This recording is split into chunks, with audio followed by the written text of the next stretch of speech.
Welcome, guys. We have, it's going to be a fun one. 11 games NBA to go over today. So if you guys are new to the live stream, new to the channel, welcome. My name is DK. We'll take a look at what we know so far for injury news, review the Vegas odds. I'll go team by team, talk about players I have interest in, and then get to questions at the end. So we'll start with the beginning of the day.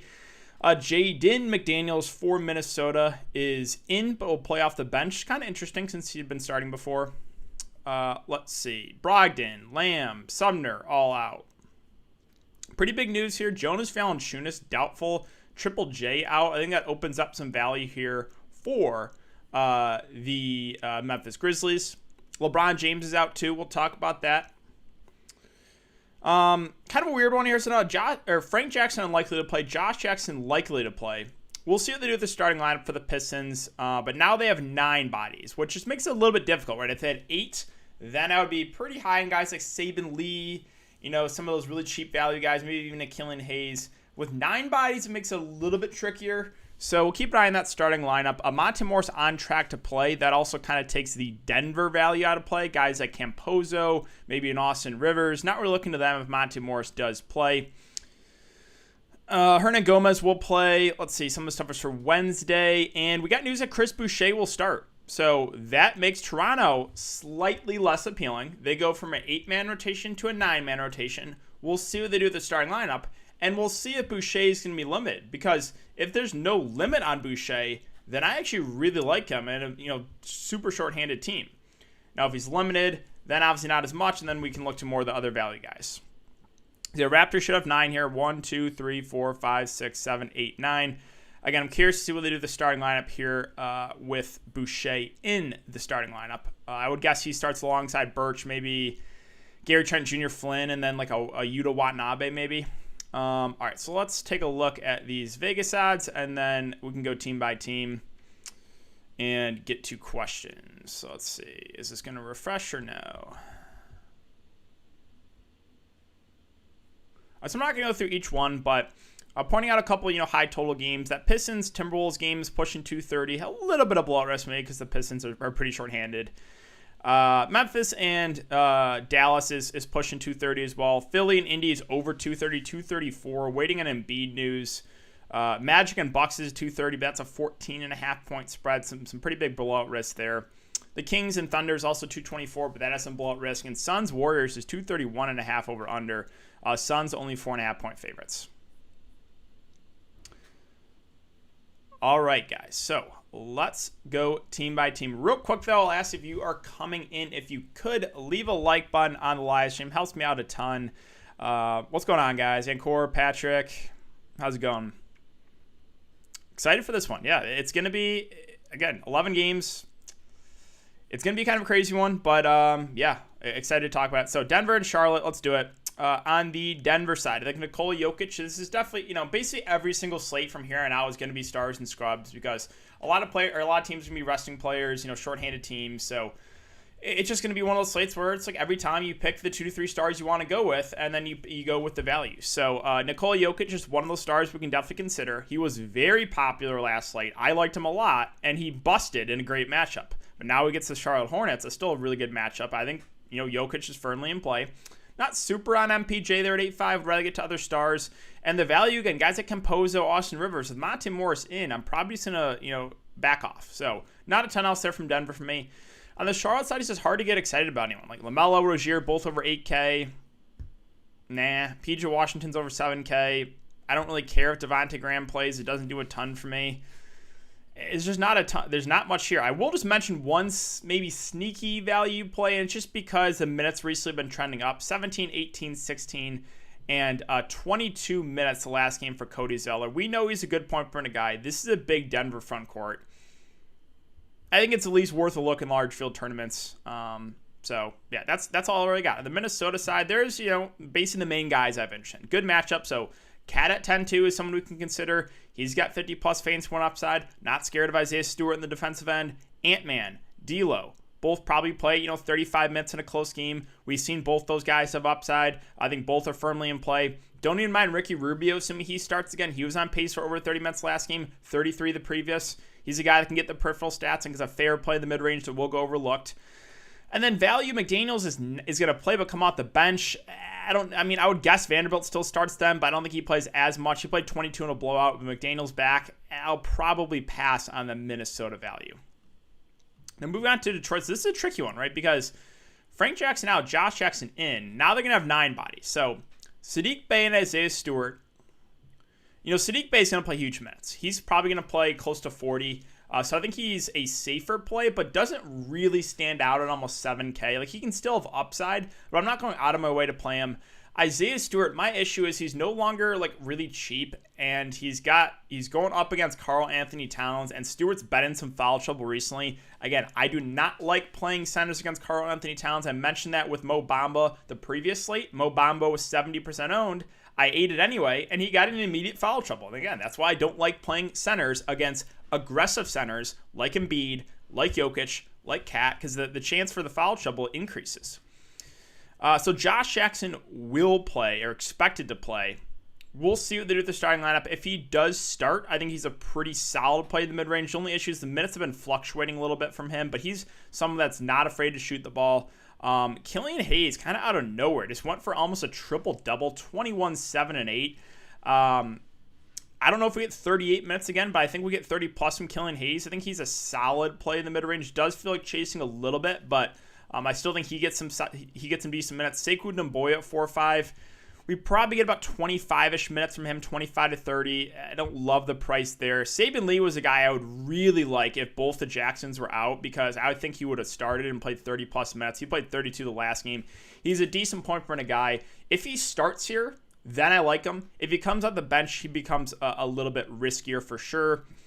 Okafor will play the backup 5. If you think Isaiah Stewart gets in some foul trouble, you can take a dart in him. Not the worst point per minute guy. And then guys like Tyler Cook, Savidris, with a 9-man rotation, playable. Again, it's just like, are you going to feel good about playing those guys? Not really. But we're going to talk about Toronto guys that are basically in the same situation. So Miami, Boston, this one will be pretty quick. I know this game was a big shootout last game. I don't expect that again. Miami is at least really solid on the defensive end. So Jimmy and Bam, more contrarian spend-ups. There's just not much here on the Miami side. And the Boston side, not a ton either, even with Brown out. I don't really want to pay almost 10K for Tatum. Kemba feels a little bit pricey. I'm not paying that price for Smart. Fournier's been really good last couple games. I'll let others chase. Again, it feels like chasing. I know he's gone for 37, 35, 33, and 51 fancy points. Again, I just don't have a great feeling about it. You can go there if you want. I'm not going to talk you off him. I'm just personally not going to play him. And then Tristan Thompson at 4-6. We probably get 25 to 30 minutes from him. Fair value, but not a guy that has, a lot of upside.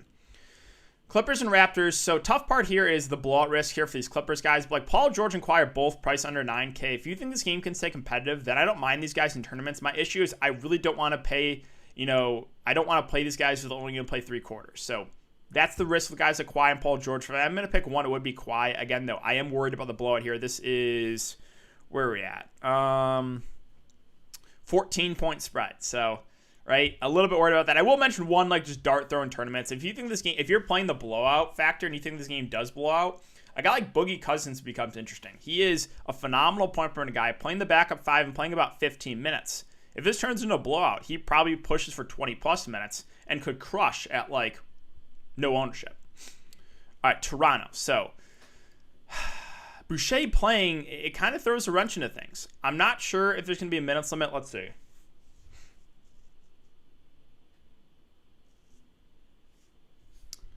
Do we have news on this?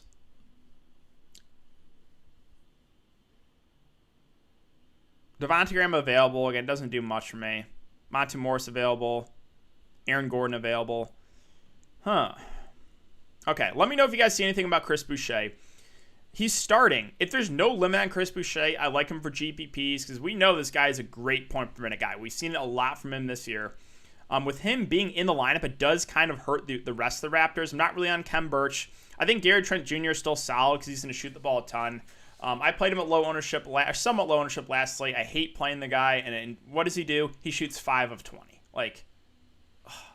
It's just such a frustrating roster, a guy like this, because when he actually is having one of those games where he's shooting really well, he can go for 50-plus. But he can also shoot 3 of 20 and go for 15 fancy points. So I think Gary Trent is firmly in play in the mid-range again, though he literally has to hit his shots to get fantasy value. I think Malachi Flynn right now is probably the safest option here. He starts. He was in foul trouble last game. I think he probably plays 30 to 35 minutes. A pretty fair play in the mid-range, safe option. The rest of the Raptors, it's a 9-man rotation now. Does make them a little bit riskier. So we'll start with Watanabe. Assuming Watanabe starts, I think we get 25 to 30 minutes. I think he's a decent value. Guys like Bembry off the bench, maybe 20 to 25 minutes. Gillespie will play the backup 5 and probably get 15 to 20. And then a guy, whatever Jalen Harris is, he played almost 30 minutes. I think he's at least worth a look. It's just, a little bit trickier now that Boucher is in the lineup. That's one more body. It's a 9-man rotation instead of 8. It's pretty significant. So that's where I'm at right now for the Raptors. Moving on to Philly and Indiana. We're waiting on Embiid news. I assume he does play. If Embiid does play, I actually really like him here. Great matchup. The only concern is he did only play 23 minutes there against Detroit. Like, the minutes haven't been huge on him. But if this game does stay competitive, maybe he pushes for 35 minutes. So Embiid, I think, is a good tournament play. If for some reason he ends up sitting, then we can look to guys like Ben Simmons, Tobias Harris, and Dwight Howard, who would all three look really, really solid. All right. Wow, Uncle Polly with a $25 super chat. Thank you so much, man. No comment, but wow. Really appreciate the support. W's in the chat for sure. If you have any questions, let me know. But thank you so much, man. That really does mean a lot. All right, so let's talk about the Indiana Pacers. Domantas Sabonis, Karis LeVert. Sabonis, my boy Sabonis has been absolutely on fire. For the last 6 games, 70-plus fantasy points. Now, I know this is a terrible match against Philadelphia, but I think he's still worth a look because right now, this offense is literally just Sabonis. Give the ball to Sabonis, give the ball to LeVert, and get out of the way, right? That's literally the offense. There's nothing else here. So LeVert, Sabonis, I like a good amount for tournaments. I do for Sabonis. I think he has a higher floor than LeVert. The rest of the Pacers' value, I'm just not going to go to in a tough matchup here. They're getting a little bit more healthy. Sumner being out, does that do a ton for me? Not really. Aaron Holiday probably starts. I guess he's playable. I don't like playing these value guys for the Pacers. McDermott, I just don't really trust it right now. So that's where I'm at for the Pacers. All right. Let's move on to Dallas and Memphis. So on the Dallas side, Luka Doncic at 10.8K. I actually like a good amount here. This is a really good matchup. And last couple games, recency bias, I think will be low on, right? So 23 minutes against Cleveland, blowout. 22 minutes here, ejected. So recency bias might lower the ownership, but I know Luka's been a frustrating player. And trust me, I have got him wrong almost every single time, but he's still someone I'm looking to on the slate. Toward the $25 super chat as well. Choo. Thank you so much, man. You're in here every single day with the super chat. So can't thank you enough for all the support. And I know you've been doing well. I know you had another nice win today. So let's see if we can keep it rolling for sure. Appreciate the support as always, guys. Over 300 viewers, 72 likes on the super chats. Again, not necessary at all, but it does help me out a ton. So thank you again, really. All right, so Luka Doncic I think will be low on, but he's one of the stars I'm considering for a stars and scrubs slate for sure. The rest of the Dallas Mavericks. So there's no standouts here. Hardaway's a viable tournament play. It's just a price that's like it kind of takes me off him at over 6K. I know we can still get there, but it doesn't really stand out in the slate. I'll mention Powell because he has gone for 30+ in 4 of the last 5 games. I don't think he's going to be super popular in the slate. And the hard part, and the bad thing is like his coach, like the minutes are never guaranteed. But, Memphis is still a bigger front court. They don't own Jonas Valanciunas, most likely, and no Triple J. So maybe a little bit less risk of foul trouble. I'm okay taking a shot on Powell for value. That's basically it. I think it's just a Powell, low on Powell and Luka Doncic. All right, moving on to Memphis. So, Memphis, yes, I'm still tilted about the JV. He's doubtful, not expected to play. Again, he was crushing that last slate of low ownership. But we got to talk about the 2 cheapies who I think are 2 of the best plays this slate.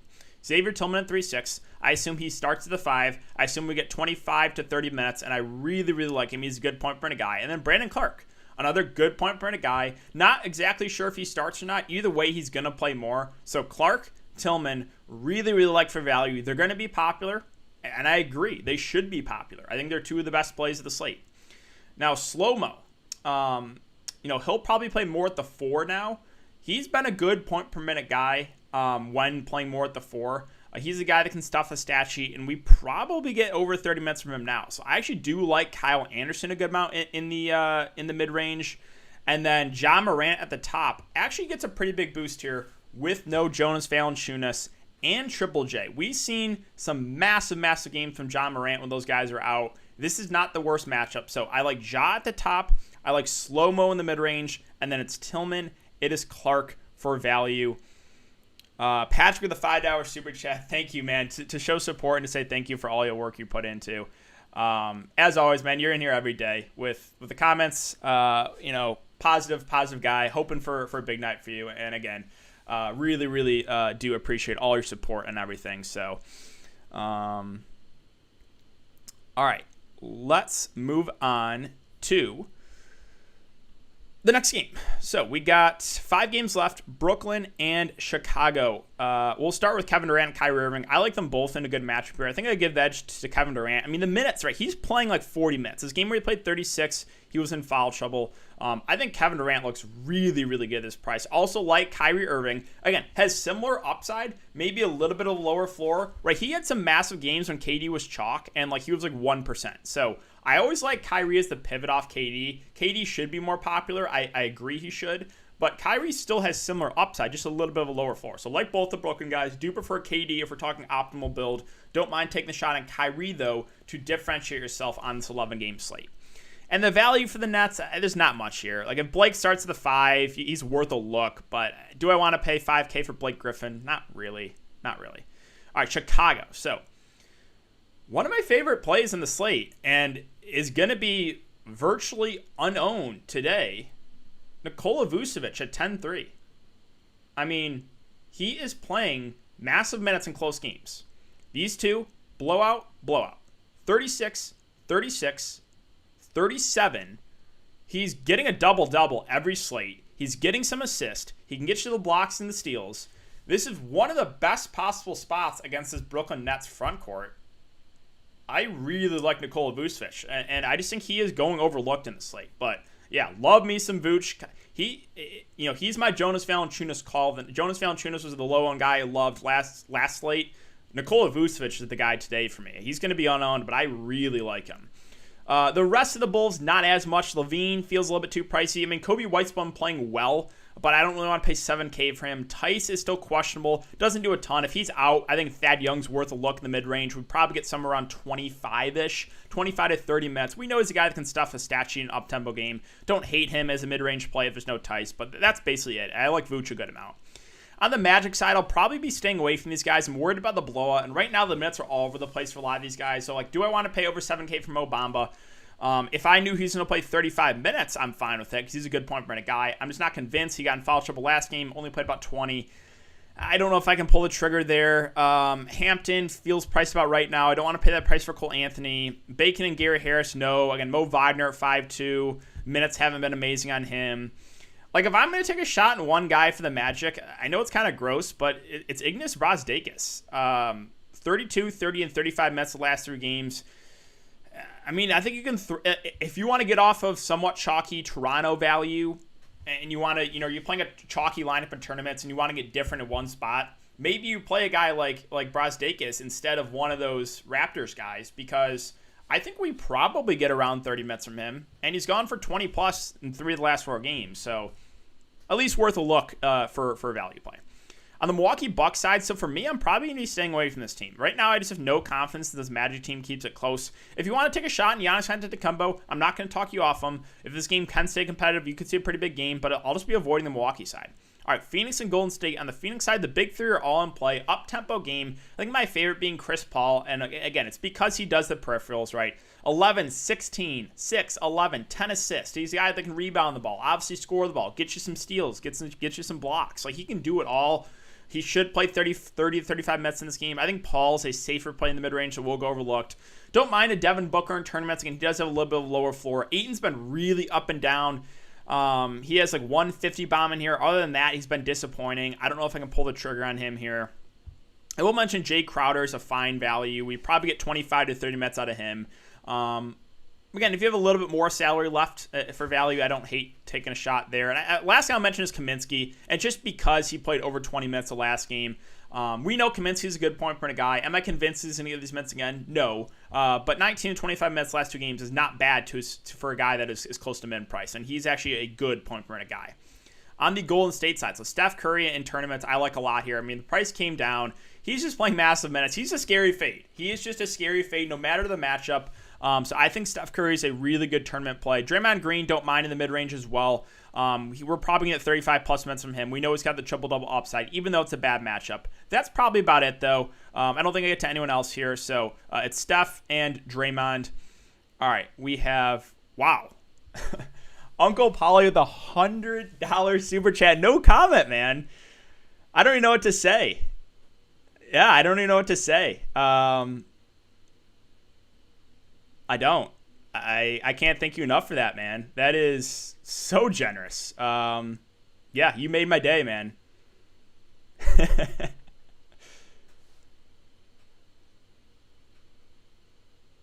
Thank you. I really don't know what else to say, but thank you so much. Like that, it really means the world to me. Wow. Keep doing what you do. Appreciate it, man. Appreciate it. I will do. Will do. Tree's covered. Yeah, right. Okay. Let's finish up the last two games here. New York, LA Lakers. Julius Randle, revenge game narrative, 9.4K. I think he's going to go a little bit overlooked because of the matchup. He's been not the best last few games, but what we know of these Knicks guys, they're just going to play the massive minutes. They are. So he should push for 40 minutes. Again, he's got the revenge game narrative if you're into that. I think Randall is someone that we can look to as a contrarian spend up on the slate because the minutes are there. And I got to mention this the last game. RJ Barrett, with no overtime, played 45 minutes, and Reggie Bullock played 46. And this game did not go to overtime. 45 and 46 minutes in regulation is just absurd. I'm not sure if we get that again. I'm not really looking to pay $7K for Barrett or like $5K for Bullock, but it's just crazy that we saw those type of minutes. The guy that I am at least considering, I think, is Derrick Rose. If there's no, I believe Quickly is doubtful. Burks is questionable. So if both those guys are out, we might get 30 minutes from D Rose, who's been phenomenal off the bench, a guy that can do the peripheral stats as well. So D Rose, I think, is an intriguing play. Probably it. We do, man. We got great viewers, man. Great viewers. D Rose lock. Yeah, I think D Rose looks pretty solid here. I think he'll be low owned. On the Lakers side, so LeBron James is confirmed out. Anthony Davis at the top at 10-7. I know this Knicks team is not the best matchup, but he is playing massive minutes. 39 and now 41 in regulation. And where Anthony Davis really thrives is when he plays the 5. Drummond, I just hate him on this team because it hurts Anthony Davis' upside when Drummond is out there. But at almost 11K, is he the first spend up I'm going to? No. But I mean, he's gonna play big minutes, and so I think he's worth a look for tournaments. Drummond could literally play 28 minutes tonight, go for 50, but he also could go for like 10. He's not been good the last. I just don't think I can pull the trigger on him. Kuzma's also in. He's just been so up and down too. 13, 36, 14, 44, and 10 fantasy points. It's like, how can you trust that? The guy that I do like with no LeBron is Alex Caruso. I've played him last couple slates, a pretty low ownership. He's going to play over 30 minutes, and he's been doing a good job running the point. 30 to 35 minutes I'm expecting. Even though it's not the best matchup, I think he's actually a pretty safe play at this price. So Caruso's the value guy I feel the best about. If you want to take a dart in KCP, like he probably plays over 30 minutes. Again, though, he's a little bit more reliant in the scoring. THT will play the backup 5, but he hasn't been playing huge minutes. 21 and 21 last couple games. Not enough for me to get excited there. Would rather take the shot in Caruso at a similar price. All right, let's finish up with the Thunder and the Kings here. So Right now, Dort and Jerome are both questionable. This actually is pretty significant. If they are both out, I'm not sure what they're going to do with the starting lineup. Like, it'll be probably Baisley, Brown, Pokusevski, Roby, and then I don't know who starts at the point. Does, like, Kenrich start at the point? Like, I think he started one game actually at the point this year. Maybe does Svi start at the point? Like, they don't have any other point guards, really. So maybe if both Dort and Jerome are out, I will say whoever starts for the Thunder, you can look to. The issue is right now they're getting killed every game and everyone's kind of playing like 25 minutes. But like if a guy like a Kenrich Williams starts at the point or a guy like Svi starts, I think you could at least take shots in those guys. Like Pokusevski is 4-4 for a guy that probably gets 25-ish minutes. I don't think that's the worst value play. It's just guys that like I don't feel amazing about because I just have no confidence this game stays close. So like there's guys that like they're like at price points like Roby's at 4-2.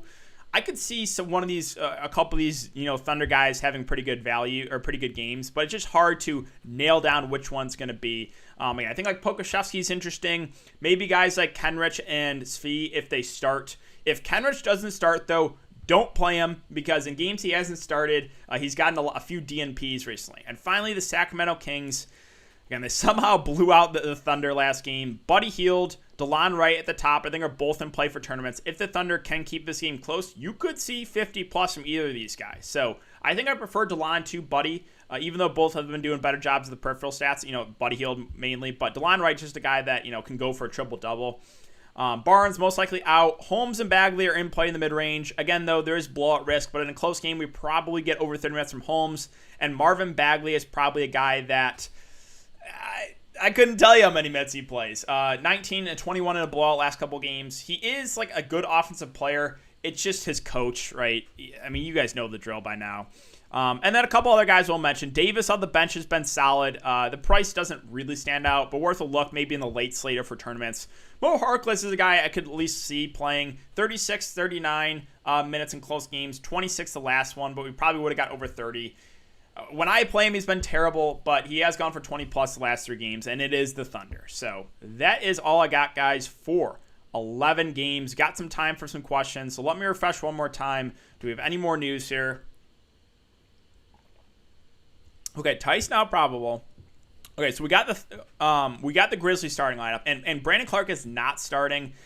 I was kind of expecting that. They moved Bane into the starting lineup. Tillman starting the 5, Slow-Mo at the 4. So Slow-Mo starting the 4 is a bigger boost to him. I do like Slow-Mo, get him out in the mid-range. I'm still not super worried about Brandon Clark. Like, I think he's going to play 25 to 28 minutes would be my best guess. He's a good point guard guy. So I still like Clark off the bench. Tillman obviously looks great. Slow-Mo looks really good. And then Desmond Bane, just one time I buy into Desmond Bane, right? The one time I buy into it, 10 fancy points. Still a little bit hurt about that. I think he's firmly in play. There's just a chance that he starts and only plays like 20 minutes because they have other guards that can use. Melton, like they can dust off Conchar. Right, Tyus Jones, maybe Justice Winslow gets dusted off for a few minutes. So that's the concern, but still like Tillman. Tillman's probably the best play here. I still have interest in Clark off the bench. I like Slow-Mo, get him out in mid-range, and Bane is now playable. Again, I'll just be a little bit careful, though, because there's no guarantee with his minutes. And let's see, is that all the news we got? Hornet starters. Okay, Biyombo starting. Rubio is starting for the Hornets. Vanderbilt starting, but again, though, with McDaniels in, I don't feel super good about those minutes. So, all right, that is where I'm at, guys. Real quick, I got to say one more time, thank you to everyone for the super chats. Wow, really made my day, guys. So, let's get it. 7.7K LaMelo, 7.3K Ja. It's Ja. And the reason being I like the matchup better for Ja. Plus, when Jonas Valanciunas is off the court, he does take a pretty big step up with usage. I know Sabonis is an optimal type, but you're not high on him with how well he's been playing lately at 4. No, I think Sabonis is... I do like Sabonis. I do. I think he's a good tournament play. If Embiid plays, that is a slight downgrade to him just because... You got a little bit more foul trouble risk going up against Embiid. Plus, I just don't really love targeting players against Joel Embiid. But, yeah, you can't deny what Sabonis has done. I would like him a lot more if Embiid does miss. I still think he's playable if Embiid plays. It's just because, again, it's just the minutes and the usage. Uncle Paul is using DK's live stream to money letter. No, Uncle Paulie is the GOAT, man. He is the GOAT. Thank you again. All right, can you play Clark and Tillman? I think you can. They're cheap enough price points where Tillman should play close to 30 minutes, I would say. I think Clark off the bench, 25-ish. They're both good point per minute guys. Yes, I think you can play both. Top Shot's been depressing. It has been. It's not been good checking the old evaluate.market. I will say that. Everyone smashed a like. Appreciate it, guys. Yeah, 135 likes. Wow, that's great. Any interest in Beverly starting? Oh, is Beverly starting? I guess I missed that. Troy Brown out.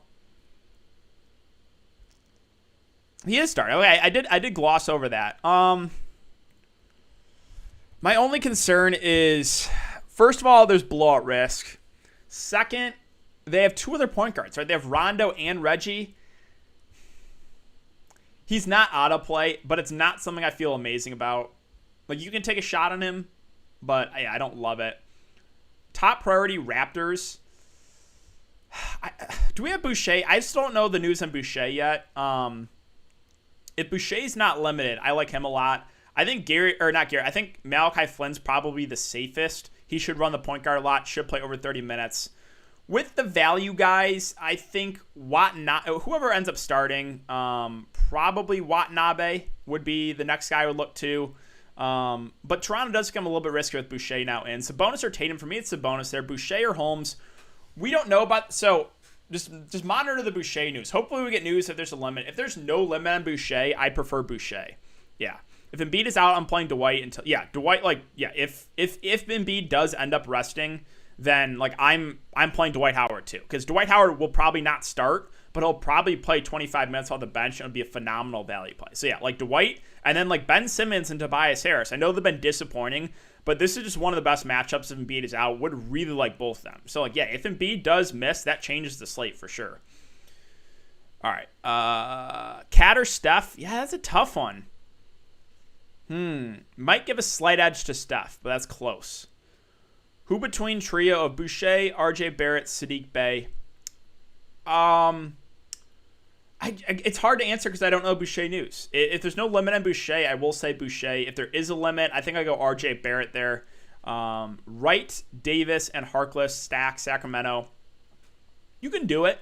You just need that game to stay close. There's the blowout risk. It's contrarian for sure. Randall, Durant, or Davis. I think for me, it's KD at that price. Killian Hayes or Flynn, that's a close one. It's pretty close to me.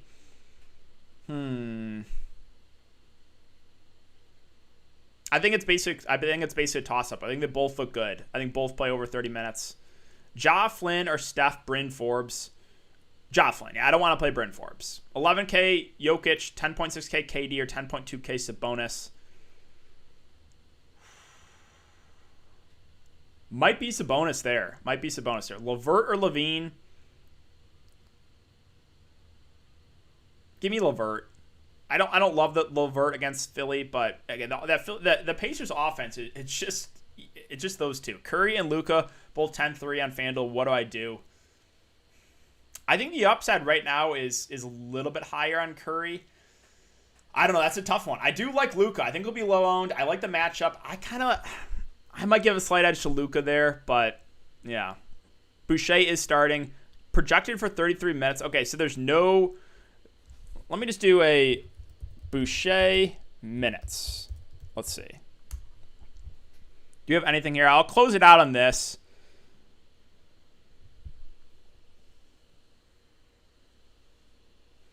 I mean, yeah, some people think he's going to be limited. We don't have news. It's just a tough one because if Boucher's limited, I don't want to play Boucher at almost 7K. But if there's no limit, then he does intrigue me in the mid-range.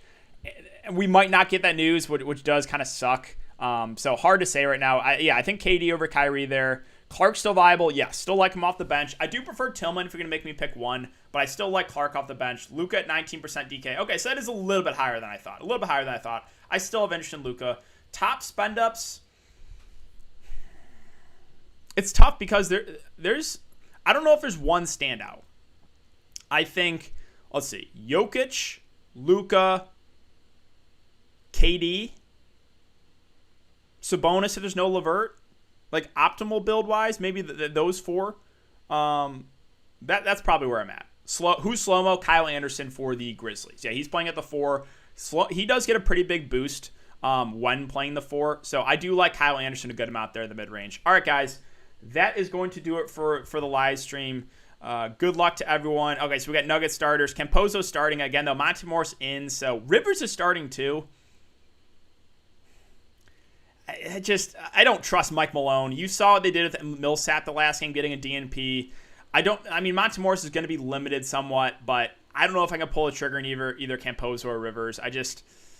I don't trust Mike Malone right now after what he did with Millsap that last slate. But good luck to everyone. Again, everyone that super chatted, thank you again, Uncle Paulie.